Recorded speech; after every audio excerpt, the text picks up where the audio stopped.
Prebiotics and probiotics, well, what is the difference and do we need them both? I'm going to be covering all this in this video, and also I'm going to be covering whether your probiotic could actually be making your symptoms worse. If you're new here, welcome. I'm Carol Pax and I help women to feel more physically and mentally balanced with simple gut health nutrition swaps and balanced workouts. So before we get into it, I always like to provide you with my free gut health guide. If you've not yet received this, it is like gold. As soon as you read that, you'll just make sense of gut health and why probiotics are even important in the first place. So just click the link below and get that today, and then you can get clued up on all things gut health.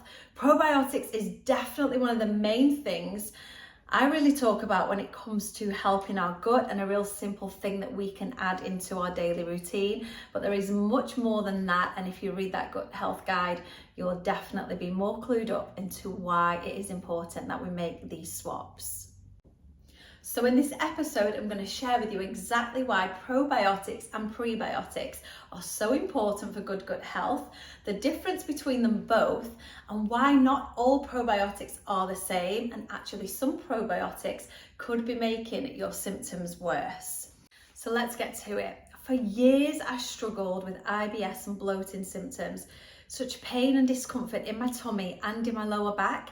I saw numerous doctors, numerous different therapists, and I saw one person who actually started doing some massage on my lower back and was like, actually, this is connected to your bowels. Like, has anybody ever talked to you about IBS symptoms or digestive issues? Because I feel like this is what the problem is rather than muscle pain. I kind of knew already that there was something there, but I just couldn't get answers from anyone. And after lots of, different tests and things like that, they just put it down to, oh, it will be IBS, because obviously there's no testing for IBS. You just, if you're bloated and you have got pain, you've got problems with different foods, then they just say it's irritable bowel syndrome. But actually there's lots of different conditions around that as well. It isn't just as simple as saying it's IBS, take these pills or take these painkillers, which is often what we're told. So I knew then that I had to do more research myself. I knew I couldn't live with this discomfort. I'd been taking different food diaries and I'd tried different probiotics and nothing seemed to be working. So I completely understand when people say to me, I've done that before and it doesn't work. But what I hadn't done is looked at the all-round picture of my gut health. So that is definitely something that I address with all my clients, or even people who just ask me in general, what could I do for IBS? What could I do for gut health? Whilst we're all so different, pre and probiotics are a really big part of healing the gut and helping and healing IBS symptoms. I don't say I'm an IBS sufferer now, because I just do not get the symptoms that I was getting for years since changing. Just creating these healthy habits within my lifestyle. As soon as I started to do it, after I reset the gut and introduced these pre and probiotics, I noticed the difference. So I'm really focusing in this episode actually on pre and probiotics. So I'm not going to talk too much about resetting the gut, but know that this is a crucial part of it. Pre and probiotics, what I do is I take one supplement that has them both in. If you're taking a million different things, sometimes that can just be hard to keep up with, but also we need to just target what it is we need. And if it's bloating and gut issues, a pre and probiotic is a general thing that people need, but there are lots of different types. I'm sure you're thinking, where do I even start to know which is the one for me? Now, if you suffer with IBS, it'd be quite common that you might actually have, as well as, or it might even just be this SIBO, which is small intestinal bacterial overgrowth. It's a mouthful, but basically means the bacteria is growing in the small intestine, which isn't meant to have much bacteria in it. If it does, it's overload. Now, a lot of these probiotics out there actually make this condition worse. So you'll notice more bloating, maybe more gas, and some really uncomfortable, painful problems. So if you've been taking a prebiotic and you're like, I'm still bloated, I've still got all these symptoms, this could be the reason why. So you want a probiotic. The one I use is called Bacillus coagulans, and there's lots of different types out there. But what these are is for probiotics, which means they get straight to the issue.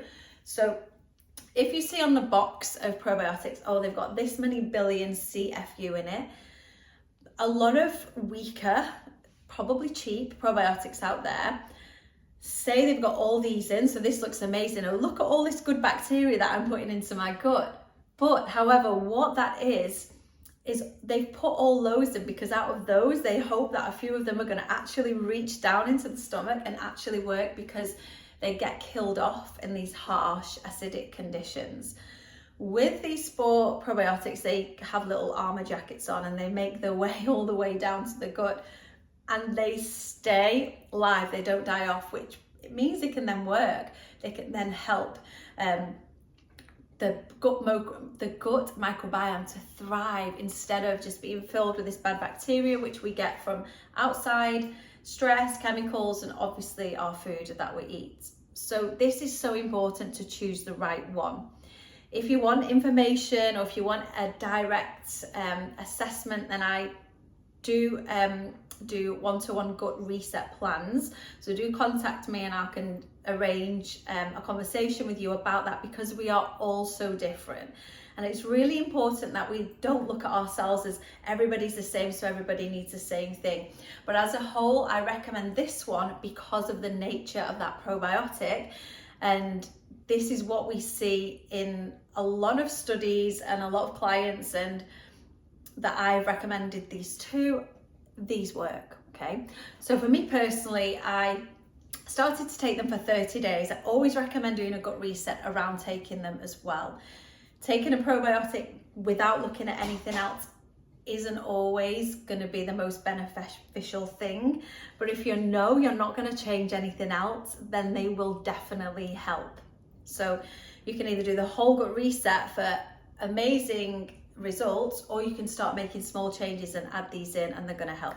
So they are the best things. Now, prebiotic or prebiotic fiber is food for the probiotics, food for that good bacteria. Yes, we can get our prebiotic fiber from our food, absolutely, and we should be doing this. We should be eating so much plant food each day that we are filled with these probiotic and prebiotics. But in reality, this tends to not happen. And what I see is I ask people to keep a food journal to show me, you know, their daily food before they start any plans, usually with me.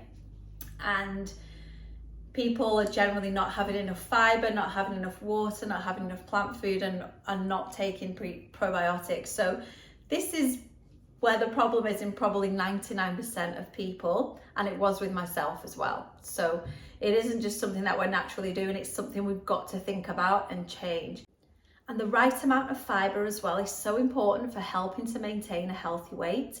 It is what flushes the toxins and eliminates all of that waste out of the body, which is what helps us to lose weight and sustain it. It's also really good for fighting disease and just keeping a real healthy, energized body and mind. I will drop a link for you to the gut health products that I personally use and recommend just below, and also a link to my website that's got all the products and plans that I personally coach and do myself, but also lots of free information and tips on how you can get started with your gut health. Please like and subscribe. It really helps me to reach more people, and I don't want you to miss out on any of my weekly content.